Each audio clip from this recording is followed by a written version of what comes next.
ऐसे ही थोड़ा सोचकर देखिए, रात के लगभग 2 बज रहे, दिल्ली का एक छोटा सा सीलन भरा किराए का कमरा है और वहां टेबल पे ना इतिहास, राजनीति, इन सभी किताबों का एक लंबा चौड़ा पहाड़ सा बना हुआ है। एकदम टिपिकल यूपीएससी आकार का पहाड़। हाँ बिल्कुल वही। एक विद्यार्थी वहां बैठा है जो पिछले 3-4 साल से तैयारी कर रहा है। उसकी आंखें स्क्रीन देखते देखते पूरी तरह थक चुकी हैं और दिमाग में ना परिवार की उम्मीदों का एक बहुत भारी बोझ है जो हर गुजरते दिन के साथ बढ़ता ही जाता है। सही बात है। और उस पर से फोन पर लगातार टेलीग्राम ग्रुप्स की नोटिफिकेशंस बज रही हैं जो याद दिला रही हैं कि कंपटीशन कितना खूंखार है। फिर वो घबराकर थोड़ा ब्रेक लेने के लिए इंस्टाग्राम खोलती है या खोलता है और क्या दिखता है? दोस्तों की फोटोज। हाँ, मतलब स्कूल के दोस्त यूरोप में छुट्टियां मना रहे हैं या उन्होंने कोई नई कार खरीदी है। वो विद्यार्थी उस वक्त मानसिक और भावनात्मक रूप से पूरी तरह टूट चुका है।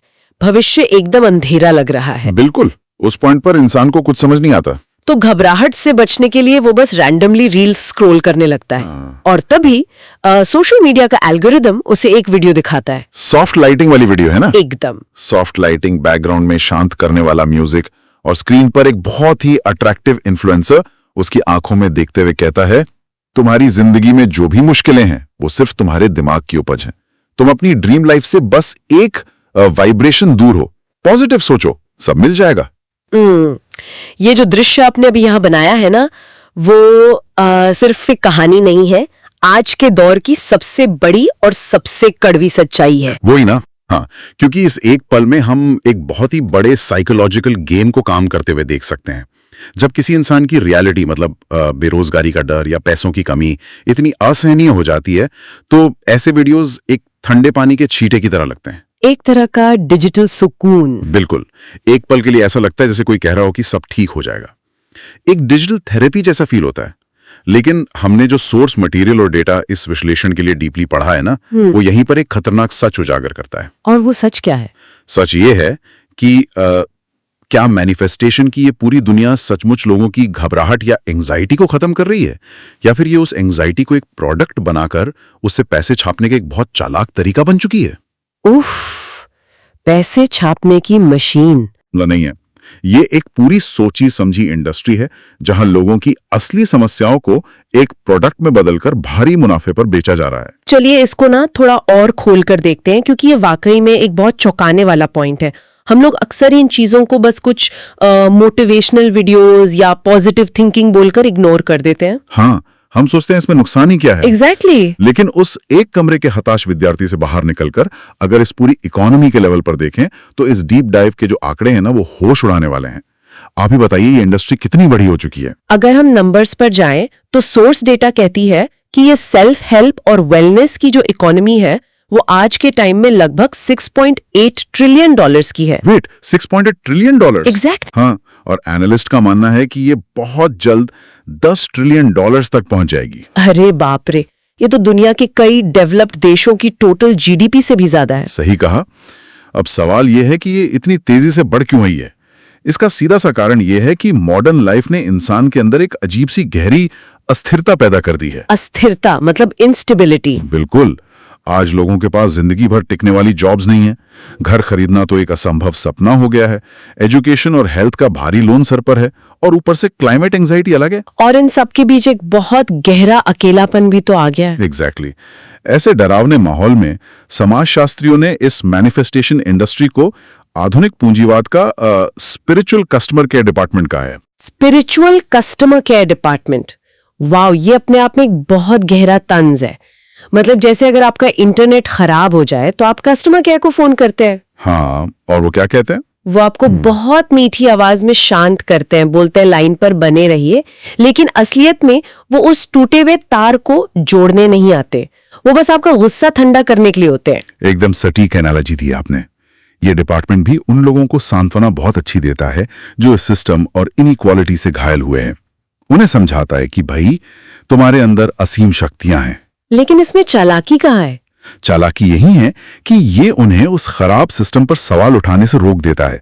ये कहता है कि समस्या बाहर इस सोसाइटी में नहीं, आपके अपने भीतर है, आपकी वाइब्रेशंस में है। मुझे ना यहाँ एक और एग्जाम्पल सोच रहा है।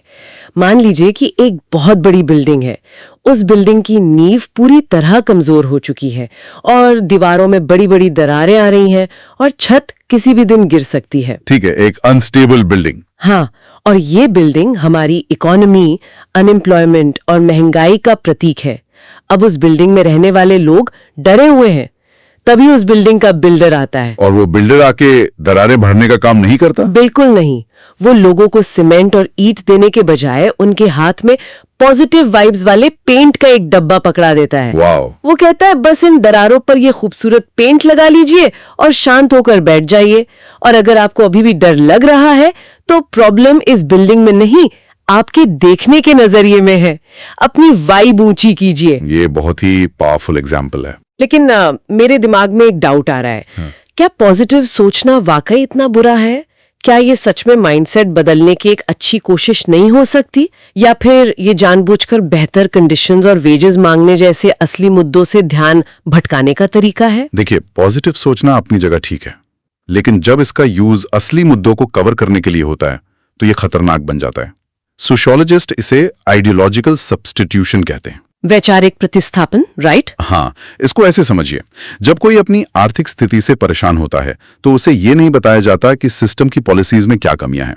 इसके बजाय ये पूरी इंडस्ट्री अमीर और गरीब की खाई या ऐतिहासिक डिस्क्रिमिनेशन पर बात ही नहीं करती। वो सब बातें कंप्लीटली गायब हो जाती हैं।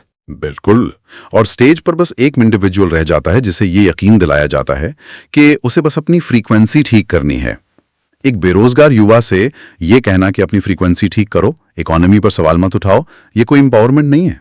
तो फिर ये क्या है? ये स्पिरिचुअलिटी के नाम पर लोगों की पॉलिटिकल कॉन्शियसनेस को सुन करना है। जब प्रॉब्लम का रूट कॉज स्ट्रक्चरल हो, मतलब सिस्टम में हो, तो सोल्यूशन भी स्ट्रक्चरल चेंज से ही आएगा ना, आंख बंद करके विजुअलाइज करने से नहीं आएगा। यहाँ बात सच में थोड़ी डरावनी हो जाती है।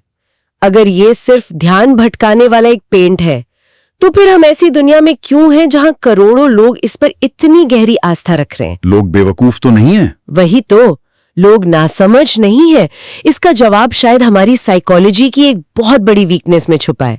ये सब ना लोगों को कंट्रोल का एक बहुत ही प्यारा लेकिन झूठा एहसास देता है। Illusion of control. हाँ। जब दुनिया बहुत कियोटिक लगती है, हाँ। जब लगता है कि कुछ भी अपने हाथ में नहीं है, हाँ। तो ये सोचना बड़ा सुकून देता है। हाँ। कि अगर मैं अपने विचारों को कंट्रोल कर लूं तो मैं रियलिटी बदल सकती हूँ। सही बात है। लेकिन सोर्स मटेरियल पढ़कर जो मैंने देखा वो बताता है कि यहीं से सबसे क्रूर स्थिति शुरू होती है। हाँ।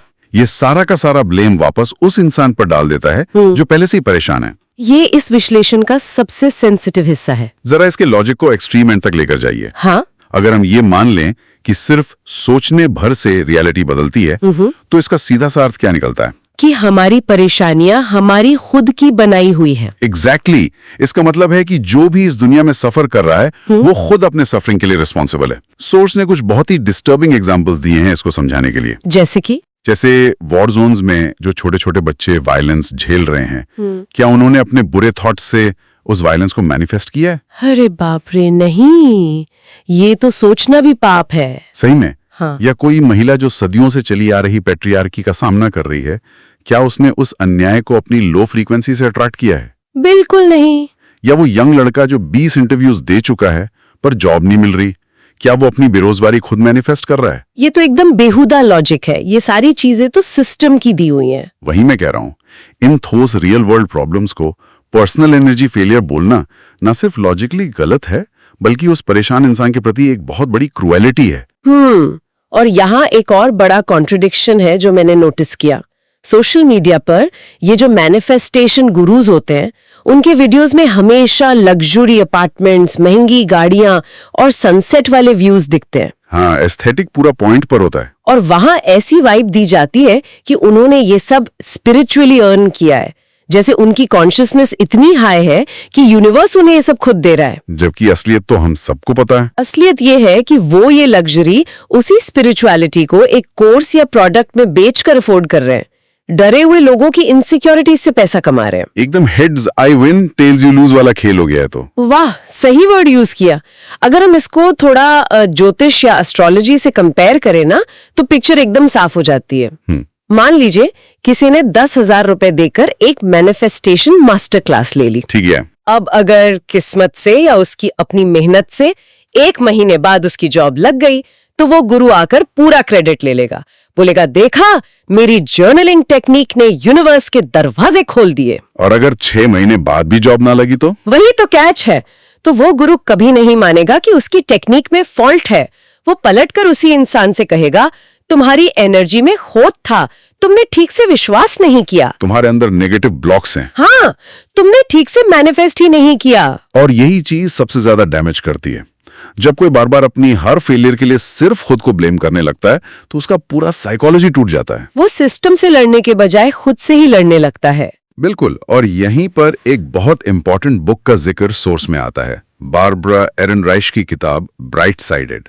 उन्होंने बहुत डीपली समझाया है कि कैसे सिस्टम ने टॉक्सिक पॉजिटिविटी को एक वेपन बना लिया है। टॉक्सिक पॉजिटिविटी यानी जहरीली सकारात्मकता, ये असल में काम कैसे करती है? इसको ऐसे समझिए कि अगर इकोनॉमी खराब है या ऑफिस में किसी का शोषण हो रहा है और वो इंसान अपना नेचुरल गुस्सा दिखाता है, जो कि नॉर्मल है, हाँ, पर इस नए कल्चर में उसे तुरंत एक नेगेटिव इंसान बोलकर साइड कर दिया जाता है। कहा जाता है कि तुम कंप्लेन करके पूरे ऑफिस की वाइब खराब कर रहे हो। अरे मतलब आपको हक की बात भी नहीं बोलनी? नहीं, गुस्सा जो इनजस्टिस के खिलाफ एक बहुत जरूरी रिएक्शन है, उसे एक बीमारी बना दिया गया है। इस बुक में यह भी याद दिलाया गया है कि इसी रेकलेस ऑप्टिमिज्म की वजह से 2008 की ग्लोबल रिसेशन आई थी। ओह वाओ, 2008 का फाइनेंशियल क्रैश। हाँ, क्योंकि उस वक्त फाइनेंस की दुनिया में कोई भी बैड लोन्स या टूटते हुए मार्केट को देखना ही नहीं चाहता था। सब बस पॉजिटिव थे। सब यही मैनिफेस्ट कर रहे थे कि हाउसिंग मार्केट कभी गिरेगा ही नहीं। और जब रियलिटी को इग्नोर करके सब मान लेते हैं कि ग्राफ्स बस ऊपर जाएंगे, तो वो एक बबल बन जाता है जो टूट के सबको ले डूबता है। राइट। और इसका एक और बड़ा असर पड़ता है जो डायरेक्टली हमारी डेमोक्रेसी और सिस्टम से जुड़ता है। सोर्स मटेरियल में इस बात पर काफी जोर दिया गया है कि ये जो आइडिया है कि सब कुछ सिर्फ आपके सोचने से ठीक होगा, ये रूट लेवल पर एंटी डेमोक्रेटिक है। एकदम 100%। और क्यों है ऐसा? क्योंकि डेमोक्रेसी तब काम करती है जब लोग समझते हैं कि उनकी प्रॉब्लम शेयर्ड है, कलेक्टिव है। हाँ, लोग एक साथ आते हैं, सड़कों पर उतरते हैं, एजुकेशन या हेल्थ के लिए आवाज उठाते हैं। हिस्ट्री में जो भी चेंज आया है वो कलेक्टिव एक्शन से ही आया है। ट्रू। लेकिन ये मॉडर्न मैनिफेस्टेशन कल्चर ये लोगों को समाज से काटकर एक कंप्लीटली आइसोलेटेड इंडिविजुअल बना देता है। मतलब अगर किसी लड़के को जॉब नहीं मिल रही तो वो दूसरे परेशान लोगों के साथ मिलकर गवर्नमेंट से सवाल नहीं करेगा, वो अपने कमरे में अकेले बंद हो जाएगा और जर्नल में 100 बार लिखेगा कि मुझे जॉब मिल गई है। हाँ, अपनी फ्रीक्वेंसी सेट करेगा। और सोचिए, किसी भी पावर या अथॉरिटी के लिए इससे ज्यादा आसान क्या हो सकता है जब नागरिक अपने हक के लिए लड़ने के बजाय सिर्फ आंख बंद करके विजुअलाइज कर रहे हो। ये तो डेमोक्रेटिक कॉन्शियसनेस का पूरी तरह से पतन है, खत्मा है एक तरह से। लोगों को लगने लगता है कि बाहर सड़क पर आवाज उठाने से कुछ नहीं होगा, जो भी होगा बस यूनिवर्स को आवाज लगाने से होगा। बिल्कुल सही पकड़ा आपने। तो इस पूरी डिस्कशन में एक बहुत ही डीप और थोड़ा इमोशनल थॉट उभर कर आता है। इस सोर्स में मार्क फिशर की बुक कैपिटलिस्ट रियलिज्म का बार बार रेफरेंस था। हाँ, फिशर का एनालिसिस काफी शार्प है। उनका कहना था कि ये जो मॉडर्न सिस्टम है ये सबसे पावरफुल तब होता है जब ये हमसे कुछ और ऑल्टरनेटिव सोचने की कैपेसिटी ही छीन लेता है। और इस कॉन्टेक्स्ट में मुझे हमेशा पंजाबी कवि अवतार सिंह पश की एक बहुत मशहूर कविता याद आती है। कौन सी लाइन? सबसे खतरनाक होता है सपनों का मर जाना। वाह। जब मैं इस 10 ट्रिलियन डॉलर की इंडस्ट्री को देखती हूँ तो लगता है ये हमारे असली और बड़े सपनों को सच में मार रही है। असली सपने मतलब किस तरह के सपने आप कह रही हैं? वो सपने जो एक इक्वल और जस्टिस बेस्ड सोसाइटी के थे, जहां सबको बेसिक रोटी और इज्जत मिले। पर ये इंडस्ट्री उन बड़े सपनों को धीरे धीरे खत्म करके हमें फोर्स कर रही है कि हम सिर्फ छोटे और सेल्फिश सपने देखें जो हमारी इनसिक्योरिटी से जुड़े हों। एग्जैक्टली। एक लग्जरी गाड़ी, ब्रांड के कपड़े या इंस्टाग्राम पर किसी और से ज्यादा खुश दिखना, ये पहले बताते हैं कि सपने होने कैसे चाहिए और फिर उन्हीं खोखले सपनों को अचीव करने की चाबी के नाम पर हमें कोर्सेज बेचते हैं। ये एकदम सटीक समरी है। फिशर और पैश का थॉट दोनों इस डेंजर की तरफ इशारा कर रहे हैं। जब लोगों में डिग्निटी या स्टेबल फ्यूचर की उम्मीद कलेक्टिवली खत्म होने लगती है ना, उसी खाली जगह में ऐसी सेल्फ हेल्प इंडस्ट्रीज बिल्डिंग खड़ी करती हैं। लोग एस्केप ढूंढते हैं। हाँ, लोग इस टूटी हुई दुनिया में एस्केप चाहते हैं और ये इंडस्ट्री उस एस्केपिज्म को मोनेटाइज करती है। इसे समझना होगा कि ये लोगों को अंदर से मजबूत नहीं कर रही, बल्कि उन्हें साइकोलॉजिकली डिसार्म कर रही है, एकदम निहत्ता कर रही है। बिल्कुल। जब इंसान अपने फेलियर के लिए खुद को जिम्मेदार मान लेगा तो उस सिस्टम से कभी नहीं टकराएगा। वो बस एक ब्लाइंड कंज्यूमर बन जाएगा जो हर साल एक नया कोर्स खरीद रहा है खुद को फिक्स करने के लिए। तो इस सब का आखिर निष्कर्ष क्या है? मतलब इतनी गहरी बात के बाद किसी को भी लग सकता है कि क्या हमें सपने देखना ही छोड़ देना चाहिए? नहीं नहीं, वैसा नहीं है। वही, क्या अपने अंदर पॉजिटिव एनर्जी ढूंढना गलत है? जवाब है बिल्कुल नहीं। जिंदगी में होप होना ऑक्सीजन की तरह जरूरी है। रेजिलियंस मतलब मुश्किलों से टकराने का लचीलापन बहुत एसेंशियल है। पर समस्या तब आती है जब एक पूरी की पूरी इंडस्ट्री आपकी ऐसी असली परेशानियों को गैसलाइट करे, जब वो आपको इतना निहत्था कर दे कि आप उन्हीं लोगों को पैसे दे रहे हैं जो आपके दर से मुनाफा कमा रहे हैं। ऐसे में रियलिटी चेक बहुत जरूरी है। मैं एकदम सहमत हूं। हमें अपनी इंटरनल माइंड स्पेस और बाहर की दुनिया के फर्क को समझना पड़ेगा। पॉजिटिविटी तब अच्छी है जब वो हमें सच्चाई से लड़ने की ताकत दे। हाँ, हिम्मत दे। पर जब वो सच्चाई से मुंह मोड़ने का नशा बन जाए तो खतरनाक है। हमें उन फोर्सेस को पहचानना पड़ेगा जो हमें ये झूठ बेच रही हैं कि समाज को बदले बिना हम अपना एक प्राइवेट स्वर्ग बना सकते हैं। सही बात है। और इसी थॉट के साथ हम इस डीप डाइव के बिल्कुल आखिरी पड़ाव पर आ गए हैं। सारी रिसर्च को समअप करते हुए मैं एक थॉट यहाँ छोड़ना चाहती हूँ। एक ऐसा सवाल जो शायद नजरिया ही बदल दे। हाँ बिल्कुल। हमने देखा कि ये मैनिफेस्टेशन कल्चर हमें कितना सेल्फ सेंटर्ड बना देता है। हम सब बस अपना वीजा, अपनी जॉब, अपनी गाड़ी मैनिफेस्ट कर रहे हैं। लेकिन जरा एक सेकंड के लिए सोचिए, क्या सोचना है? क्या हो अगर कल सुबह दुनिया भर के करोड़ों लोग अचानक अपनी उस प्राइवेट सक्सेस की जगह एक कलेक्टिव मैनिफेस्टेशन शुरू कर दें? Oh wow. क्या हो अगर सब अपनी डायरीज में लिखने लगे कि पोल्यूशन खत्म हो गया है, या हर मजदूर को ठीक से सैलरी मिल रही है और डिस्क्रिमिनेशन खत्म हो गया है? ये तो सच में गेम चेंजिंग थॉट है। तो सवाल ये है कि क्या तब भी सोशल मीडिया का एल्गोरिदम और ये $10 ट्रिलियन की इंडस्ट्री उन कलेक्टिव भलाई वाले वीडियोस को पुश करेगी, या फिर ये पूरा सिस्टम रातों रात गिर जाएगा?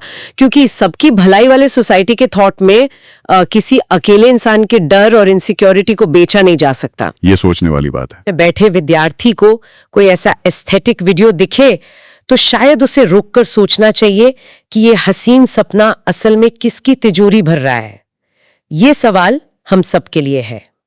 तो चलिए, आज के इस विश्लेषण में बस इतना ही।